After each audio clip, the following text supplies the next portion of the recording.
Stop! Er du fagpersonale, som arbejder med udviklingshæmmede borgere i Norddjurs Kommune, og er du i tvivl om en af dine borgere har en psykiatrisk udfordring, så giv mig lige 3 minutter af din tid, så vil jeg fortælle dig om Team O, som er et tilbud til netop dig. Alle medarbejdere, som arbejder med borgere med udviklingshæmning, de skal have adgang til oligofreni-psykiatri kyndige medarbejdere, som kan yde rådgivning, når voksne mennesker med udviklingshæmning har en ændret adfærd, som gør, at vi tænker psykiatri. Og det skal ske inden, at der eventuelt henvises til klinik 1 for behandling og udredning. I Norddjurs Kommune der har man valgt at etablere et team bestående af medarbejdere med forskellige tværfaglige kompetencer for at løfte den her opgave.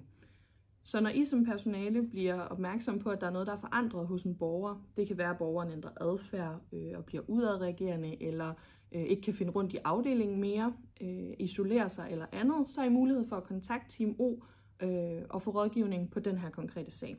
Første skridt det vil være, at vi interviewer jer per telefon, spørger ind til faktuelle oplysninger omkring borgeren og den situation, I står i.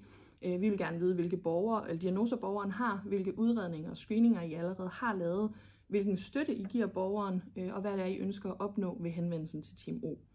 Det næste skridt det kan så være, at I udfylder nogle skemaer omkring borgerens adfærdsændringer, og ellers så vender vi sagen i Team O og vender tilbage med en vurdering af, om det giver mening med en henvisning til klinik 1.